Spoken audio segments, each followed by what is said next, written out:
Hey y'all, Infinite Enzo here with Knox Knife Mods, and tonight we got a full table. As you can see, we're talking about EDC carry methods and my preferred way to jam all this stuff into my pockets. So if that sounds interesting to you, please stick around. We're going to jump into it right after the intro.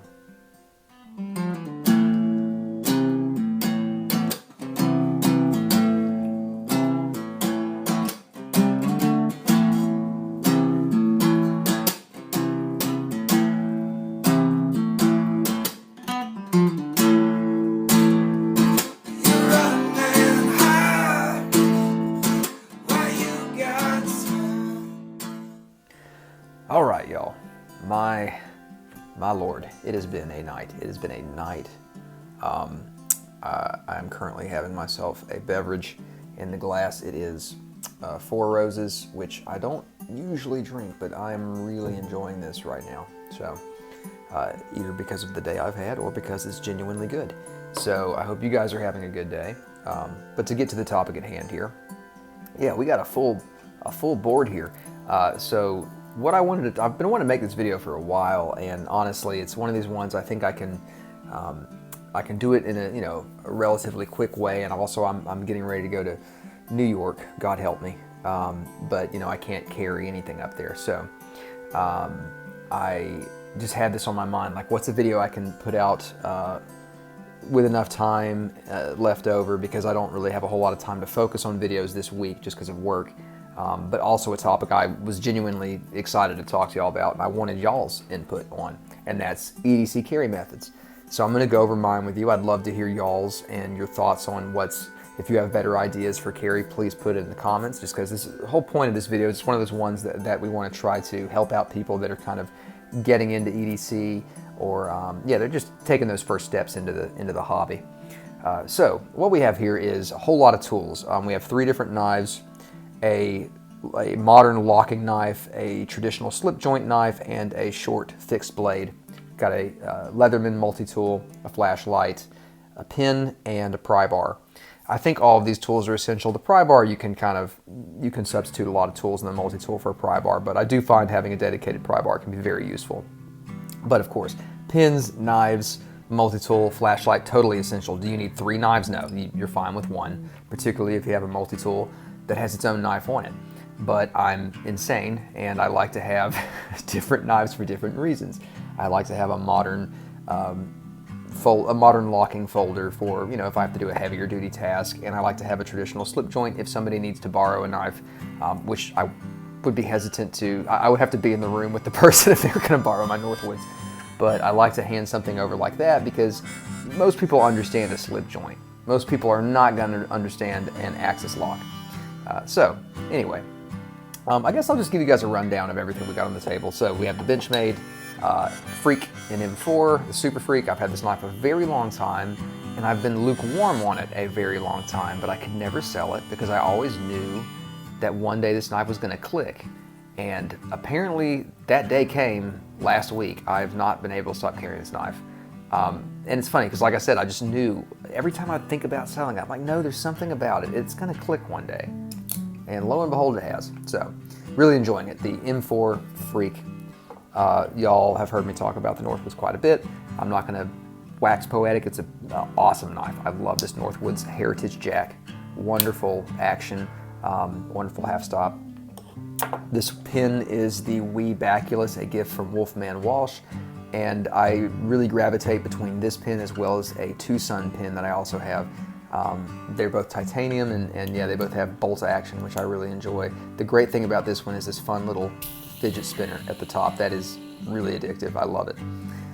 So yeah, and the pry bar was a gift from our channel friend, EDC Nord on Instagram. Really awesome dude. Yeah, he just sent, I helped him get something from the US because it was really hard to get it in Sweden, where he's from. And I think it's kind of a thank you. He sent me one of these. Very nice pry bar. I use it all the time. So hopefully he sees this video. I don't know if he'll catch it, but yeah, buddy, I love this thing. It gets constant use. So yeah, that's my pry bar. Our fixed blade is the Bark River Bravo Century. Now we're going to go ahead and we'll get into my thoughts on fixed blades in an EDC system. I do like to keep them small. I find that the perfect size is right around this zone. This is, I guess if I were to guess the blade length, we're probably looking at right at 3 or maybe 2 1/4. Let's see here, or not 2 1/4, 2 3/4. I know that this Heritage jack is right at 3. Yes, so we're a little longer if we're going all the way from the tang here. So yeah, this is probably like 2 3/4. So the Eziazula is another great option in that price range, or not price range, in that size range. Other ones I can think of, Condor I know has one. White River Knife and Tool, is that the name of that company? They make a Eziazula competitor.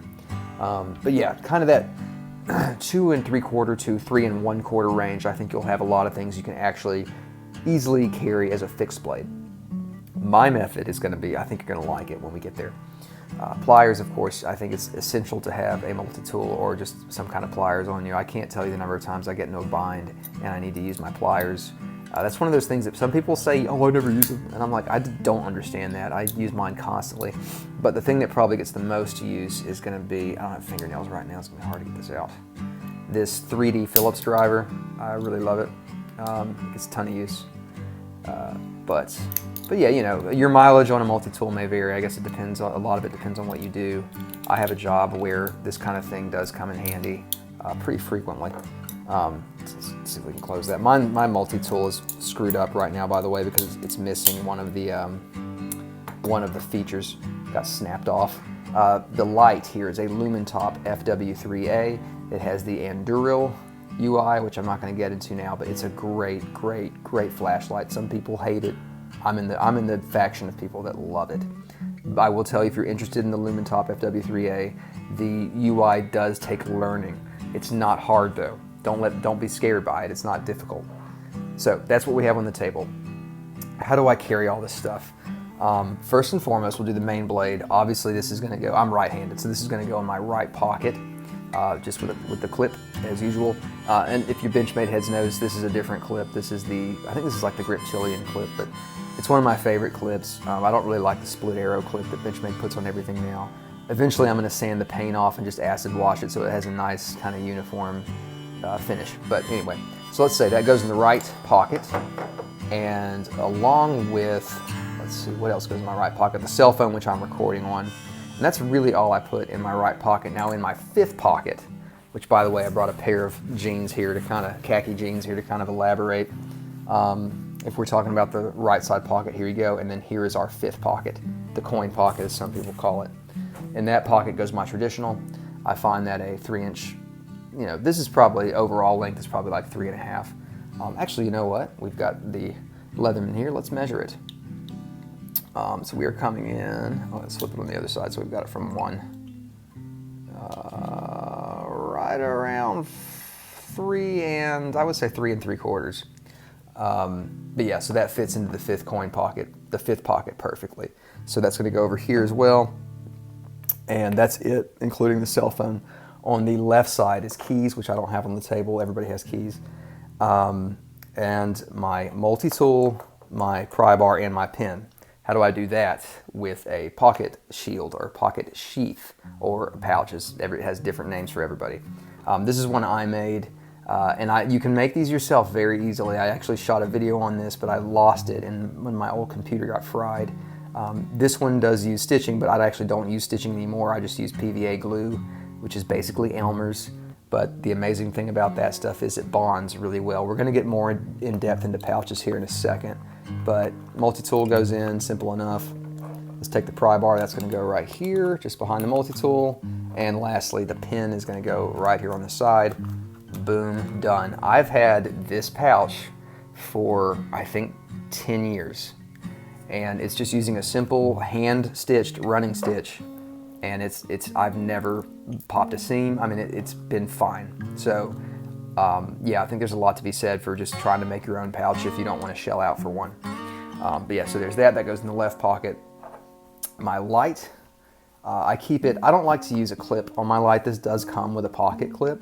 I prefer to just store my light like this. The reason I do it this way is because I keep the abrasive sections from rubbing on the pockets.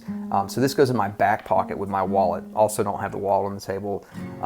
If you're a guy, you know, you're probably definitely carrying a wallet. And if if you're a lady and you like having a purse, then probably you're going to carry a lot of this stuff in your purse anyway. But anyway, for me, this goes in my right side rear pocket with my wallet alongside that. So we'll put that kind of in the center there. And then lastly, this guy's the wild card, right? Okay, like where are you sticking a fixed blade unless you're like wearing it on a belt sheath, which for EDC may not be the best option. So I'll tell you. Let's start with a sheath. Obviously, you need a sheath. This is a really crappy sheath that I got off a really crappy foxhound knife that a friend of mine gave me, and it turns out that it's nice and thick though. That's the thing. It's nice and thick. This thing is not cutting through this leather. This is like saddle veg tan leather, and it's just really, as shitty as the sheath is, it's still pretty robust. So I just jam this thing in there, and then that is going to go in the pocket of these pants here. And I'm going to tell you guys, buy a pair of these pants. These are from Kroger. I think Walsh is sick of hearing me talk about these. Levi Strauss Signature Athletic. I don't know if that's everything that you need to know, but the big deal with these is that they have a pocket on the left leg right here. This is, let's see here, it's below your, it's still above the knee, but it's below your main pocket on the, your right leg on the right side. So this pocket right here is really deep, and it'll very easily hold a fixed blade inside of there, which is great to me because I just don't want to go around carrying a fixed blade on my belt unless I'm hiking or camping.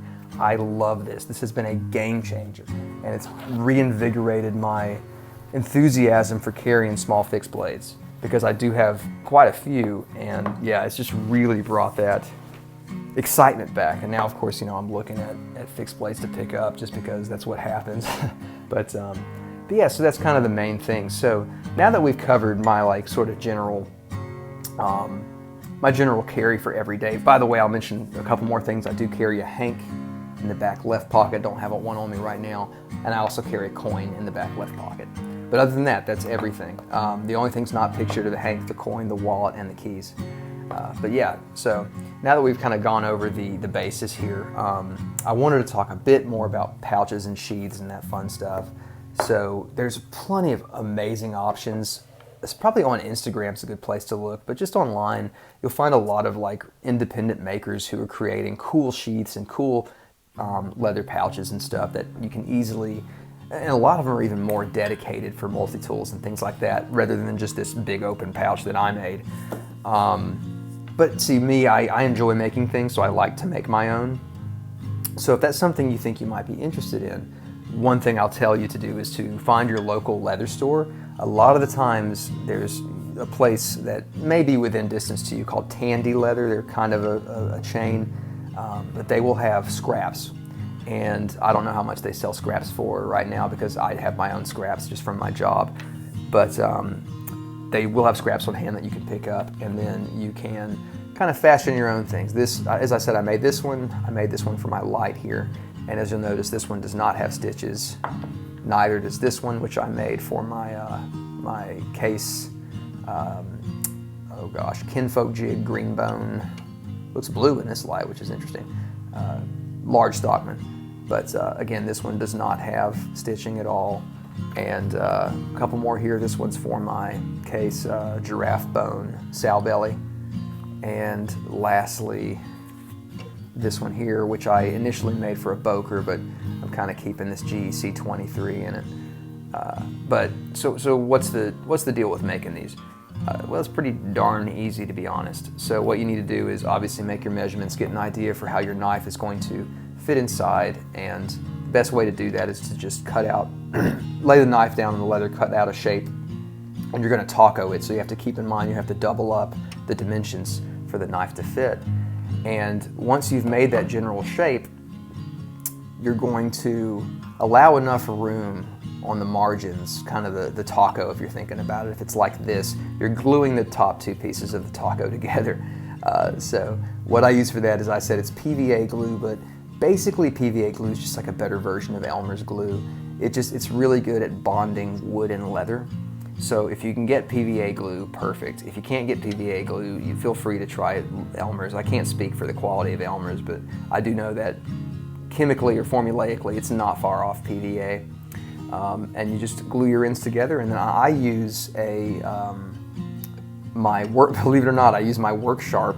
I put on a pretty abrasive belt, and I keep the leather wet on the ends, and I just sand these ends down after the glue is dried and just make these nice rounded soft edges. And I've never needed stitching again, just because as beautiful as stitching can be, for one thing, if you don't want to do it by hand like this, which this took forever, and it's just not worth doing it by hand. It's just too time consuming, and glue does the job just as well. So then if you don't want it to look like this, you need a sewing machine to do it, to make it look really nice. But then again, that's a new skill to learn, and somebody online will be able to probably do a better job than you would your first time, and they probably aren't charging a terrible amount for their sheaths or pouches or whatever. So at that point, unless you're interested in stitching, I would go to somebody else personally. I just don't have the time to learn how to use a sewing machine.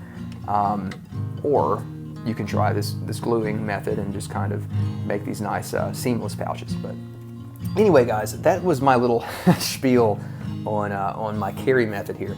I hope you guys enjoyed it. Please let me know, what does your EDC look like, and how do you carry it every day? Do you like having this much stuff in your pockets? Maybe you're more minimalistic.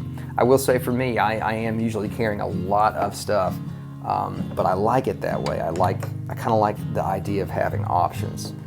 That's something that I've always kind of valued. And just to get back to the core of this was my carry today, and just to show this off here. But yeah, so what does yours look like? And do you prefer lightweight? Do you prefer utilitarian, or is weight not even an issue for you? Please let us know below. Please leave suggestions for those of us who are watching the video looking for, ideas or solutions or whatever. And until next time, guys, thank y'all for stopping by, and we'll be here the next time you come around. Take it easy.